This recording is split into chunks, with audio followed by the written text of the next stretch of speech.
Hey friends, welcome back to another video. In this video, we're going to go over the various question types that you may encounter on test day. Please note that the following questions are the main umbrella questions that you may encounter on test day. Other CASPer prep services might tell you that there are 20 to 30 question types, but in reality, once you start to dissect each question, you'll soon notice that they actually fall into one of the categories that I will present you with in this video.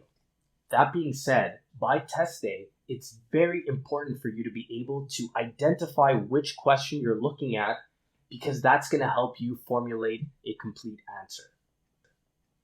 So let's start with the first question category, and that's the conflict of interest questions.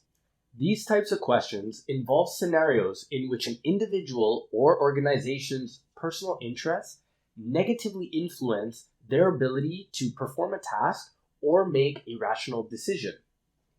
For example, let's say there's a physician who only prescribes antibiotics from a specific company because this company actually financially compensates this physician should they reach a monthly quota. Now, this physician is said to be in a conflict of interest, especially if there are better alternative drugs to prescribe to the patient given their specific diagnosis. The next question category is the professional boundaries questions. Now, these questions involve a scenario in which there are inappropriate behaviors or actions between individuals in a professional setting. The most classic example of a violation of professional boundaries is a professor or teaching assistant who is having a non-academic relationship with one of their students. The next question category is the ethical and moral dilemma questions. Now, these questions or scenarios may seem a little tricky because they put you in situations where you have to make what seems to be an impossible decision. Let me give you an example. So let's say you're a dentist and you're closing your private clinic for the day because you have made dinner reservations with your significant other. However, as you're closing your clinic, your best friend rushes in and tells you that they have a broken tooth and they need it fixed before tomorrow because they have an important wedding to attend and they don't want to go out looking like that. So what do you do in that situation? Do you go to your dinner reservation and tell your friend, I'm sorry, I can't, I made plans? Or do you tell your significant other, I'm sorry, my friend rushed in, I need to fix their tooth? You see what I mean? Seems to be an impossible situation, but there are ways around this.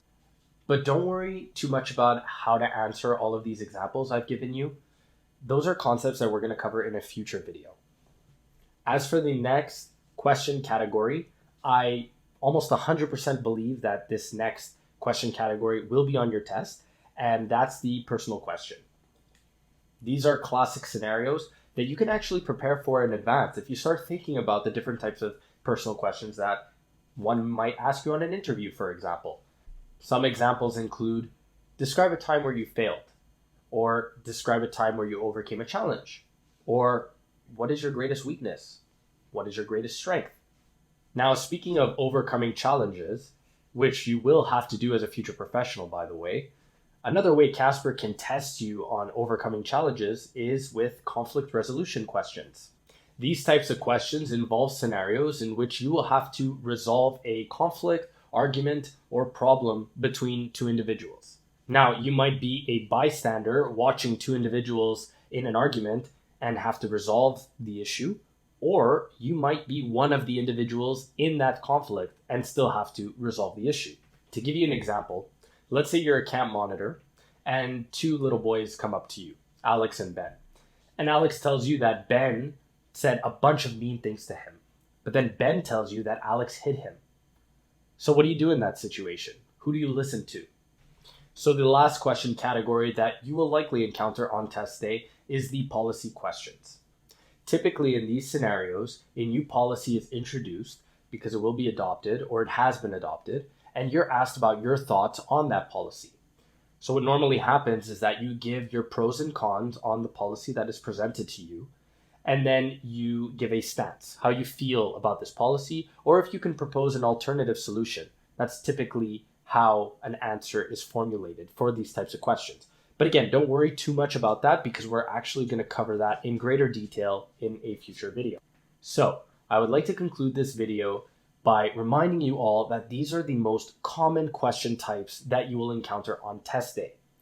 What's also very, very important is that you remember what the CASPer test is actually testing for and what the raters are evaluating you on. And that is, do you maintain a non-judgmental approach? Do you show respect, empathy, maturity, and strong communication skills throughout the test? Well, if this is the case, and you have a good approach to answering the various questions that you'll encounter on test day, then you'll surely receive a very good score on your CASPer test. So that's the end for this video. Thank you for watching, and as always, don't forget to consolidate the information that you learned by reviewing the video study notes, watching the breakdown videos, and taking practice tests. I'll see you in the next one.